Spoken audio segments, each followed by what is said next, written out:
Yes, reka twongere tubaramutse cyane, reka twongere tubifuriza igitondo cyiza ndetse igitondo cy'umugisha kuri buri umwe wese uduteze yombi, kuri buri umwe wese turi kwibanira muri kano kanya ndetse muri ano masaha iyo muri iki gitondo cyo kuri uyu munsi wa gatatu w'icyumweru itariki 4 z'ukwezi kwa gatandatu ndetse umwaka ni 2026. Reka twizere ko muramutse neza, reka twizere ko mwabonye Nyagasani afungura.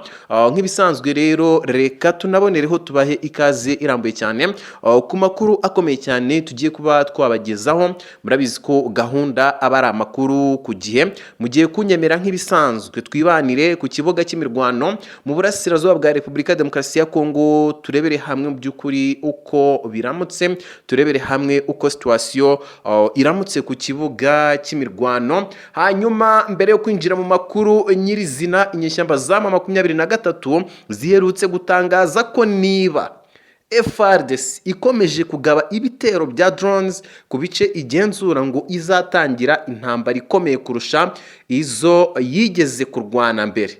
N'iryo tangazo ndetse n'ejo naribagejejeho ubwo Lawrence Kanyuka yasohoraga rino tangazo. M23 yavuze ko izatangiza ngo intambara ikomeye cyane kurusha indi ntambara yigeze kurwana na mbere hose, ndetse ngo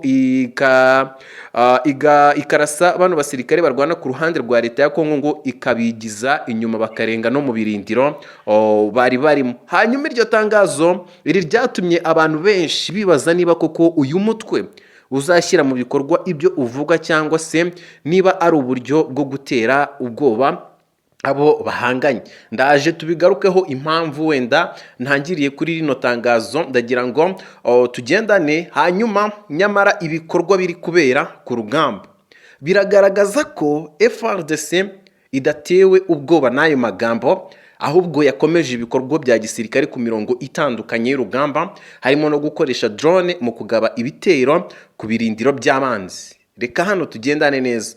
Ndahita mbaho urugero. Iri tangazo rikimara gusohoka nko mu karere ka Nyiragongo ahazwi nka Truazateni, ahari iminara itatu ikoreshwa mu itumanaho, havuzwe ibitero byibasiwe ndetse ibyo bikorwa remezo binibasira ibirindiro by'inyeshyamba za M23, ndetse iyo drone yabitwitse byose ku buryo nta muntu n'umwe wasigayemo, ibirindiro byose byarimbutse, hari n'ububiko bw'intwaro byose byagendeyemo. Ni ukuvuga ngo amakuru atandukanye aravuga ko aho hantu hari abarwanyi ba M23 ndetse n'ibikoresho byabo bya gisirikare. Hari abemeza ko FARDC ariyo yagabye ibyo bitero, nubwo hano FARDC yirinze kugira icyo itangaza. FARDC yicecekeye gusa, ariko bamwe banabifashe nko kwihorera kuko M23 nayo iherutse kurasa ku birindiro bya drones hariya Ikisangani. Hanyuma umuvugizi wa AFC M23 Lawrence Kanyuka yahise agaragaza ko ingabo za leta zibangamiye cyane ibikorwa byabo zikoresheje drone mu bice bitandukanye by'urugamba. Yavuze ko ibitero ngo byabaye ngaho muri ako gace ndetse ngo no muri Minembwe, za Rucuru ndetse no mu bice bya Masisi ngo byabagizeho ingaruka zikomeye cyane, ngo bongeye kwihanangiriza izi ngabo zirwana ku ruhande rwa leta ya Kongo, ngo atanze gasupo ya nyuma. Ubwo ni nyuma yaho nanone yari yatanze iryo tangazo avuga ko FARDC FDNB n'abazarendo nibongera kubagaba bitero ngo bazabarwanya mpaka babakuye mu birindiro babateye baturutsemo ngo bakabasubiza n'inyuma. Ibi rero bituma hibazwa niba M23 iza gushyira mu bikorwa iterabwoba ryayo ryo kwihorera no gutangiza ibitero bikomeye nk'uko yabyivugiye. Kugeza ubu rero impande zombi zikomeje guhangana, buri ruhande rugerageza kugaragaza imbaraga zarwo ku rugamba. Ikindi rero cyakuruweho impaka nuko ibice byibasiwe n'ibitero bya drone biherereye hafi y'umupaka w'u Rwanda. Ibi rero byatumye abantu benshi bagira impungenge z'uko intambara bishobora kurushaho kwaguka mu karere. Hari kandi amakuru avuga ko hari abarwanyi b'abanyamahanga barimo bamwe bavuga igifaransa bafatiwe ku rugamba n'abawaza Wazalendo. Icyakora aya makuru yo dukomeje kuyakurikirana kuko kugeza ubu ngubu ntacyo turayamenyaho ku buryo bwimbitse cyane. Turacyakurikirana ngo tumenye uko byagenze, tuze kongera kwibanira ku isaha y'isaa 4 turebera hamwe mu by'ukuri uko byagenze, tuze tubapodetinga. Ibi turacyakomeje kubikurikirana. Hanyuma hano abasesenguzi benshi bemeza ko amagambo yo gutera ubwoba hagati impande zihanganye adahagije kugira ngo hamenyekane uko urugamba ruzagenda, ahubwo ari ibikorwa byo ku rugamba ubwabyo bizagaragaza uwufite imbaraga kurusha undi. Hano ni nkaho bano basesenguzi bari bari gukebura izi nyeshyamba za 23 ngo zireke ibintu by'iterabwoba. Niba bari basohoye itangazo bati nimwongera kutwataka turabirukankana tubakure no mu birindiro byari mwari murimo, agahita noneho haza igitero gikomeye cyane kigahita kibitura hejuru ku birindiro byabo noneho bikuru. Ibi ni ibyerekana ko n'ubundi iryo ngo ari iterabwoba. Hanyuma mu makuru tugiye kuba twarebera hamwe, turaza kwibanda nanone cyangwa se turaza guhera ku gace ka Buhimba, ndetse aka gace gaherereye muri groupement ya Walowa Yungu mu karere ka Warikare. Aka gace kongeye kugenzurwa n'ihuriro ry'ingabo za FARDC n'abarwanyi b'Abazalendo kuri uyu wa gatatu tariki 3 Kamena. Ibyo byose rero bigezweho nyuma y'iryo tangazo kugira ngo hano FARDC, FDNB n'Abazalendo berekane ko iryo terabwoba ntacyo ryigeze ribakoraho. Aya makuru ndaje nayo tuyagarukeho z'ukuntu izi ngabo zafashe kano gace ka Buhimba. Ni mu mirwano yari kaze cyane. Hanyuma mu yandi makuru tuza kurebera hamwe, Repubulika ya Demokarasi ya Kongo yerekanye abasirikare bashya b'intarobanuye batorejwe muri Misiri no muri Israel. Ibisobanura iki ku ntambara yo mu burasirazuba bwa Repubulika ya Demokarasi ya Kongo? Ndaje tubigarukeho cyane, ariko amakuru ahari nuko baje gusapotinga, gutanga umusada n'abasirikare basanzwe n'ubundi ba FARDC, ba FDNB n'Abazalendo mu kugarura mu maboko yabo agace ka Rubaya mu gihe inyeshyamba zazanye Abafaransa. Hano rero bano ba Special Force baturutse muri Misiri no muri Israel baje gufatanya na Blackwater babacanshuro, murabizi ko nabo bamanutse. Hanyuma ndaje nabyo tubigarukeho ku buryo burambuye cyane. Hanyuma turahita tunyarukira mu Burundi. Mu Burundi hatangiye icyiciro gishya mu koroshya ubucuruzi n'urujya n'uruza rw'abaturage hagati ya Repubulika ya Demokarasi ya Kongo n'u Burundi. Hanyuma ngo guhera ku ya mbere Nyakanga uyu mwaka wa 2026 abacuruzi bato, abantu bakunda kwambuka umupaka kenshi ndetse n'abaturage batuye hafi y'umupaka wa Kavimvira Gatumba bazatangira gukoresha icyangombwa cya electronique gifite umutekano kandi gitangirwa ubuntu, kigamije koroshya uburyo bwo kwinjira no gusohoka hagati y'ibihugu byombi. Hanyuma ibi nabyo ndaje tubigarukeho ku buryo burambuye cyane. Aya makuru ni nayo turi busorezeho, hanyuma mu nyemerere tuyinjiremo ku buryo burambuye cyane. Ingabo za Repubulika ya Demokarasi ya Kongo zimaze kwakira umutwe mushya w'abasirikare b'intarobanuye barangije amahugurwa yihariye muri Masisi no muri Israel, nk'uko aya makuru akomeje kugenda abivuga. Aba basirikare bageze i Kinshasa biteguye koherezwa ku rugamba rwo mu burasirazuba bw'igihugu, aho intambara hagati ya FARDC, FDNB n'Abazalendo mu guhangana n'inyeshyamba za 23 ikomeje gufata indi ntera. Amakuru akomeza avuga ko aba basirikare bagize umutwe udasanzwe ushinzwe gutabara byihuse no gukora ibikorwa bya gisirikare bisaba ubuhanga buhambaye. Bemeza ko amahugurwa bahawe yaragamije kubongerera ubushobozi mu gukoresha intwaro zigezweho, kuyobora ibikorwa byo ku rugamba, gukora ubutasi ndetse no guhangana n'ibitero bitunguranye. Hanyuma mu butumwa bwakwirakwijwe handitswe ko aba basirikare bazakorana n'imitwe y'abarwanyi b'Abazalendo, igisirikare gisanzwe cya FARDC ndetse n'abacanshuro ndetse ngo n'andi matsinda ashyigikiye leta ya Kongo kugira ngo bahindure imiterere y'urugamba, banabashe kuba bahangana n'Abafaransa bari mu Rubaya kugira ngo barwigarurire. Biravugwa ko hari icyizere ko izi ngabo nshya zishobora kugira uruhare mu gusubiza inyuma M23 no kwisubiza ibice bimwe byafashwe n'uwo mutwe mu mezi ashize.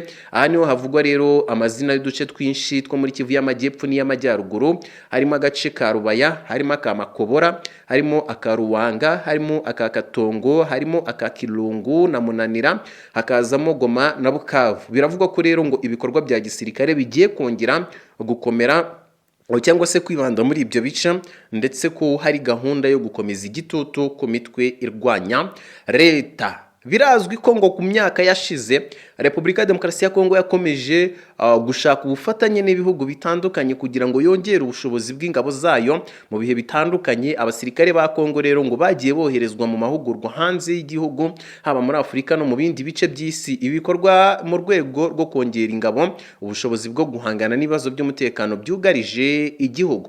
Abasesenguzi baravuga ko nubwo amahugurwa rero yihariye ashobora kongera ubushobozi bw'ingabo, yego nibyo, gutsinda urugamba ngo ntibishimangira cyangwa se ntibishingira gusa ku kuba hari abasirikare badasanzwe. Bisaba kandi ngo ibikoresho bihagije, amakuru yizewe ava mu butasi, imikoranire myiza hagati y'imitwe yose y'ingabo ndetse n'ubuyobozi bwiza bw'ibikorwa bya gisirikare. Reka twizere ko mu by'ukuri aba basirikare bashyashya ibyo byose babyujuje ndetse ari nabyo bazanye, cyane ko Repubulika ya Demokarasi ya Kongo nayo nanone isigaye ikungahaye ku kijyanye n'ibikoresho. Hanyuma reka twinjire ku rugamba nyirizina, turebere hamwe amakuru akomeje kugenda avugwa ku rugamba. Ni inkuru nziza, ni intsinzi ku ruhande rw'ingabo z'u Burundi kuri FARDC, ni inkuru nziza no kuba wazarendo. Ni amakuru rero ari kuva ku rugamba agaragaza ko habaye impinduka zikomeye mu karere ka Walikale,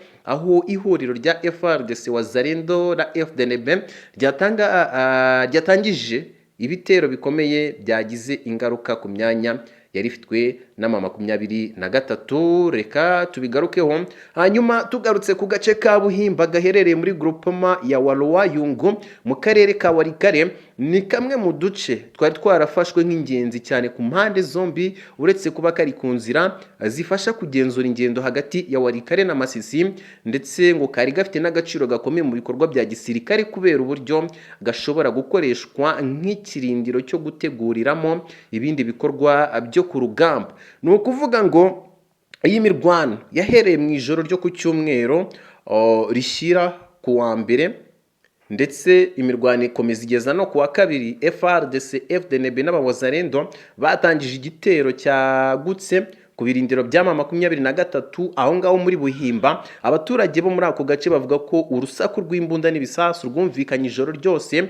Ibintu rero byatumye benshi bahunga ingo zabo bashaka ahantu hatekanye. Imirwano rero yakomeje no mu gitondo cyo ku wa mbere, imara umunsi wose, ifata n'umunsi w'ejo. Ni imirwano itari yoroshye, aho rero impande zombi zanakoreshaga intwaro zitandukanye mu guhangana. Nyuma y'amasaha menshi y'imirwano, amakuru yaturutse hafi y'imirwano yaberaga yemeza ko abarwanyi ba M23 batangiye gusubira inyuma bitewe n'igitutu gikomeye bashyizweho n'ingabo z'u Burundi, FARDC ndetse n'abarwanyi b'abawazarendo, ndetse bari benshi muri ako gace. Uko umunsi wagendaga ushira umwe ku wundi, ihuriro rya FARDC, FDNB n'abawazarendo ryakomeje gusatira ibirindiro by'umwanzi, rituma M23 itangira kuva muri Buhimba. Ni ukuvuga ngo muri iki gitondo rero ubu tuvugana, ubu turi kubatangariza aya makuru muri iki gitondo, tayari FARDC, FDNB n'abawazarendo bari guserebura intsinzi kuri uyu wa gatatu, iyi tariki ya 3 Kamena. Amakuru menshi rero yatangiye kwerekana ko Buhimba yamaze kuba yagaruka mu maboko y'ingabo zirwana ku ruhande rwa leta ya Kongo. Bivuze ngo aka gace ka Buhimba kabaye libere, Buhimba tombe. Ni ukuvuga ngo rero iyi ngiyi akaba ari intsinzi yafashwe nk'intambwe ikomeye ku ruhande rwa leta ya Repubulika ya Demokarasi ya Kongo, kuko aka gace kari kamaze igihe kagenzurwa n'umutwe w'inyeshyamba za M23. Nyuma yo kuva muri Buhimba, abarwanyi ba M23 bivugwa ko berekeje mu gace ka Kirongo hafi ya Kasopo ku mupaka uhuza Walikale na Masisi. Icyakora FARDC n'abawazarendo ntibahise bahagarika ibikorwa byabo, ahubwo bakomeje gukurikirana abo barwanyi mu rwego rwo kubabuza kwisuganya cyangwa se kongera gutegura ibitero bishya. Amakuru ava ku rugamba aravuga ko ku gicamunsi cyo ku munsi w'ejo wa kabiri nanone habaye indi mirwano ikomeye mu duce twa Kirongo ndetse na hafi ya Kasopo. Intwaro ziremereye n'izoroheje zakomeje gukoreshwa ku mpande zombi, bituma abaturage bo muri ibyo bice bakomeza guhunga. Hari amakuru yerekana ko hari abaturage benshi bamaze kwimurwa n'iyi mirwano, bamwe bakaba berekeje mu duce twa Warikare centre, abandi bagashaka ubuhungiro mu mashyamba ndetse no mu nsengero. Abasesenguzi hano baravuga ko niba FARDC, FDNB n'abawazarendo bakomeje gutsinda muri aka gace, bishobora gutuma M23 itakaza uburyo bwo kugenzura inzira zimwe na zimwe z'ingenzi hagati ya Masisi na Warikare. Ibyo rero ngo byaba bifite ingaruka zikomeye ku mikorere ya gisirikare y'uyu mutwe wa M23 ndetse no ku bushobozi bwawo bwo kohereza ibikoresho n'abarwanyi ku mirongo y'urugamba. Nubwo FARDC n'abawazarendo bavuga ko rero bageze ku ntsinzi ikomeye, urugamba mu by'ukuri twavuga ko rutararangira, baracyafite akazi gakomeye cyane. M23 nayo iracyafite ibirindiro bikomeye mu bindi bice bya Masisi ndetse no mu nkengero za Warikare, bivuze ko impande zombi zigikomeje guhangana cyane cyane mu duce dufatwa nk'ingenzi ku rwego rwa gisirikare. Gusa muri rusange ifatwa rya Buhimba n'ihuriro rya FARDC, FDNB n'abawazarendo rifatwa nk'indi ntambwe ikomeye muri uru rugamba rukomeje kubera mu burasirazuba bwa Repubulika ya Demokarasi ya Kongo. Ariko nanone ni ikimenyetso cy'uko intambara itararangira, kuko AFC M23 biravuga ko igifite ubushobozi bwo kurwana ngo ndetse no kwisuganya ahandi. Kugeza ubu rero Warikare na Masisi bikomeje kuba imwe mu mipaka ikomeye y'urugamba muri Kivu y'Amajyaruguru, aho buri ruhande rushaka kwigarurira ibice bifite akamaro kanini mu rwego rwa gisirikare, ubukungu n'ubuyobozi bw'akarere. Ngayo nguko, reka twinjire mu yandi makuru mashyashya ari kutugeraho guturuka mu Burundi. Mu Burundi hari kuvugwa inkuru nziza ku ruhande rw'u Burundi n'igihugu cya Repubulika ya Demokarasi ya Kongo, kuko hatangiye icyiciro gishya mu koroshya ubucuruzi n'urujya n'uruza rw'abaturage hagati ya Repubulika ya Demokarasi ya Kongo ndetse n'u Burundi.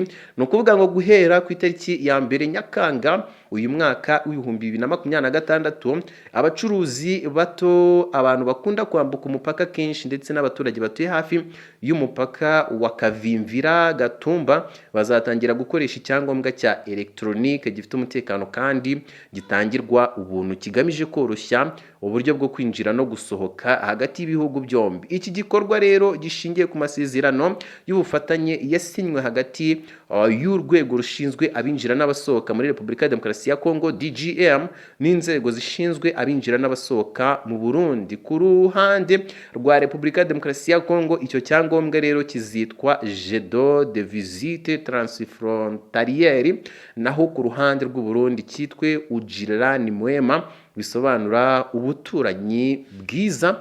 Abateguye uyu mushinga rero bavuze ko uzazana impinduka zikomeye mu micungire yambuka imipaka, kubera ko amakuru y'abayikoresha azajya yandikwa kandi akamenyekana ku mpande zombi. Igenzura ku mipaka rizihuta kandi rirusheho kugenda neza, bityo rigabanye imirongo miremire y'abategereza serivisi yakundaga kugaragara ku mupaka wa Kavimvira na Gatumba. Hanyuma ku bihumbi by'abaturage bambuka uwo mupaka buri munsi bajya gukora ubucuruzi cyangwa se ibindi bikorwa by'ubukungu, iki cyemezo gifatwa nk'igisubizo gikomeye ku bibazo bari basanganywe. Perezida rero w'ishyirahamwe ry'abacuruzi bambukiranya imipaka rya Uvira ACT Tosha Sambaza yavuze ko iyi gahunda nshya izagabanya cyane igihe cyatakazwaga mu bikorwa by'ubuyobozi kandi ikarushaho guteza imbere ubuhahirane hagati ya Repubulika ya Demokarasi ya Kongo ndetse n'u Burundi. No ku ruhande rw'u Burundi, abayobozi b'amashyirahamwe y'abacuruzi bambukiranya imipaka bishimiye iki gikorwa. Umunyamabanga nshingwabikorwa w'ishyirahamwe ry'abacuruzi bambukiranya imipaka mu Burundi ACTF Burundi Polycarpe ku bwayo yavuze ko gutanga indangamuntu zishingiye ku bimenyetso by'umubiri biometrics hamwe n'ikarita ya Ujirani Mwema bizorohereza cyane ingendo z'abacuruzi bato kandi bikureho inzitizi nyinshi zabangamiraga ibikorwa byabo. Si uguhindura gusa uburyo bwo kwambuka umupaka, aya masezerano ateganya kandi gushyiraho inzira zihariye zifasha abantu bafite ibibazo byihariye barimo abagore batwite, abarwanyi, abageze mu zabukuru ndetse n'abagenzi bari kumwe n'abana bato. Iyi gahunda iri mu murongo mugari wo guteza imbere ubucuruzi no koroshya urujya n'uruza rw'abantu mu karere. Ni kimwe rero mu bikorwa bishyira mu bikorwa imyanzuro ya Repubulika ya Demokarasi ya Kongo n'u Burundi byiyemeje mu miryango y'akarere, birimo umuryango wa Afurika y'Uburasirazuba EAC, COMESA, CEEAC na CPGR. Ishyirwa rero mu bikorwa ry'uyu mushinga rishyigikiwe kandi n'umushinga wo guteza imbere ubucuruzi no kwishyira hamwe kw'ibigo byo mu karere k'ibiyaga bigari uterwa inkunga na World Bank. Abayobozi rero ba Repubulika ya Demokarasi ya Kongo n'u Burundi bizeye ko guhera ku itariki ya 1 Nyakanga uyu mwaka wa 2026 ikoreshwa rya jeton de visite transfrontalière ujirani mwema rizatuma umupaka wa Kavimvira Gatumba urushaho kuba ugezweho, utekanye kandi worohereza abaturage benshi batunzwe n'ubucuruzi bwambukiranya imipaka hagati y'ibihugu byombi. Iyi gahunda ishobora kuzamura ubuhahirane, guteza imbere umubano mwiza hagati y'abaturage b'ibihugu byombi no gufasha iterambere ry'ubukungu mu karere kose k'ibiyaga bigari. Ngayo makuru twari tubafitiye muri iki gitondo. Reka mfate kano kanya nshimire buri umwe wese wabanye natwe mbabwira ngo andi makuru nakagaruka. Hanyuma mbere yo gusoza, reka mbibutse ko twafunguye urubuga rwa WhatsApp tujya tunyuzamo amafoto ndetse n'amavideo.